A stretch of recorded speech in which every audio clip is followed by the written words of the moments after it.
साल था 1996, दिसंबर का सर्द महीना। एक सूबे के मुख्यमंत्री अपनी बीमारी का इलाज कराने के लिए विदेश गए। कुछ दिन बाद ही पता चलता है कि उनकी सरकार पर खतरा मंडरा रहा है। एक आदमी जो 6 साल पहले सरकार बचाने में मददगार रहा था, वहीं आज कुर्सी छीनने की साजिश रच रहा है। मुख्यमंत्री बहुत जरूरी ऑपरेशन कराने गए थे, लेकिन सरकार बचाने के लिए इलाज बीच में ही कैंसिल करके उन्हें वापस आना पड़ा। उन्होंने वापस आकर सरकार भी बचाई और कार्यकाल भी पूरा किया। उन मुख्यमंत्री का नाम था भैरव सिंह शेखावत, और जिस व्यक्ति का नाम सरकार गिराने की साजिश में आ रहा था, उनका नाम था भंवरलाल शर्मा। नमस्कार, मैं हूं अंशिका सारडा, और राजस्थान में जो सियासी ड्रामा चल रहा है उसके बारे में तो आप खुद भी जानते होंगे। लेकिन इन सब के बीच 24 साल बाद एक बार फिर से सरकार गिराने की साजिश में जिनका नाम आ रहा है, वो भी भंवरलाल शर्मा ही है। विधायकों की खरीद फरोख्त में बातचीत की जो ऑडियो लीक हुए हैं, उनमें भंवरलाल शर्मा का नाम आया है। भंवरलाल शर्मा का किरदार सबसे दिलचस्प कहा जा सकता है।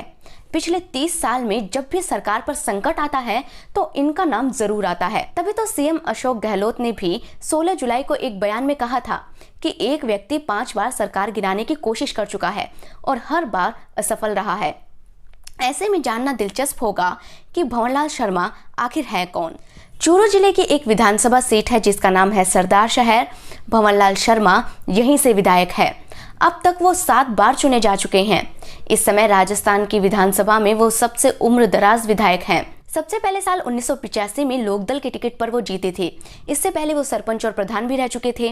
विधायकी में अपने पहले चुनाव में उन्होंने चंदलमल बैद जैसे कद्दावर कांग्रेसी नेता को हराया था। कहते हैं कि उस समय सरदार शहर सीट से बैद के सामने चुनाव लड़ने को उम्मीदवार नहीं मिलते थे। ऐसे में जनता दल के बड़े नेता दौलतराम सारण ने भंवरलाल को चुनाव में खड़ा होने के लिए कहा। तब उन्होंने चुनाव में फतह हासिल की और तब से ये कहा जाता है कि भंवरलाल शर्मा के सामने सरदार शहर में कोई टिकट लेना नहीं चाहता। हालांकि वो 2 बार उस सीट से हार भी चुके हैं। साल 1989 में भंवरलाल शर्मा विधायक बन गए, इस बार जनता दल के टिकट पर। उनकी पार्टी राज्य में भैरव सिंह शेखावत की सरकार की सहयोगी थी। एक साल बाद यानी कि 1990 में लालकृष्ण आडवाणी की रथ यात्रा के चलते शेखावत की सरकार पर खतरा हो गया। जनता दल ने समर्थन वापस ले लिया। उसके 55 विधायक थे। ऐसे समय में टोंक जिले की उनियारा सीट से विधायक दिग्विजय सिंह ने शेखावत का साथ दिया। उन्होंने अपने 25 सहयोगियों के साथ जनता दल से नाता तोड़ लिया और जनता दल दिग्विजय नाम से नई पार्टी बनाई और शेखावत की सरकार को समर्थन दे दिया।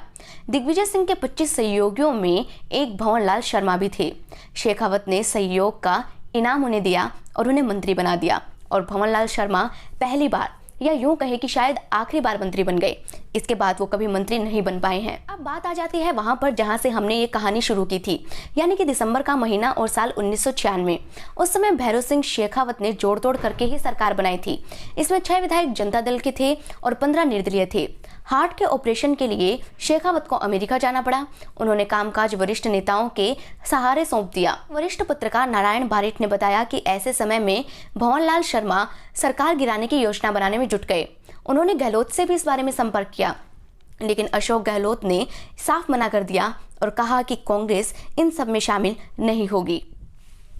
इधर करौली से निर्दलीय विधायक रणजी मीणा ने सरकार गिराने की ये सारी साजिश भैरव सिंह शेखावत के दामाद नरपत सिंह राजी तक पहुंचा दी। उन्होंने ये बात भैरव सिंह को बता दी और भैरव सिंह बिना इलाज कराए ही वापस आ गए। आकर उन्होंने सरकार बचा ली, लेकिन कई लोगों ने शेखावत से भंवरलाल पर कार्रवाई करने के लिए भी कहा, लेकिन शेखावत ने कुछ नहीं किया। इसके बाद भी भंवरलाल पर कई बार सरकार गिराने की साजिशों के आरोप लगे थे। ये सब अंदरूनी स्तर पर हुई थी, लेकिन कामयाब ना हो सकी थी। आज एक बार फिर से भंवरलाल शर्मा पर सरकार गिराने की कोशिशों के आरोप लग रहे हैं। बात अगर इन सब से हटके करें तो अपने विधानसभा क्षेत्र में वे काफी लोकप्रिय हैं। यही वजह है कि साल 2013 में जब कांग्रेस महज 21 सीटों पर सिमट गई थी, तब भंवरलाल जीत कर आए थे। उनके बारे में कहा जाता है कि वो किसी भी पार्टी के खिलाफ नहीं है, वो सबसे बनाकर चलते हैं और स्थानीय लोगों का काम करने के लिए हमेशा आगे रहते हैं। जयपुर, बीकानेर, सरदार शहर से कोई भी व्यक्ति अगर उनसे मदद मांगने जाए तो उनके दरवाजे हमें खुले रहते हैं। साल 2018 में भी जब उन्होंने चुनाव जीता था तो कहा जाता है कि पूरे सरदार शहर में उन्होंने 2-2 किलो देसी घी के लड्डू बंटवाए थे। साल 2014 में उन्होंने कांग्रेस के तत्कालीन अध्यक्ष राहुल गांधी को जोकरों से घिरा हुआ नेता भी बता दिया था। तब उन्हें सस्पेंड कर दिया गया था। वे अशोक गहलोत के करीबी कभी नहीं रहे।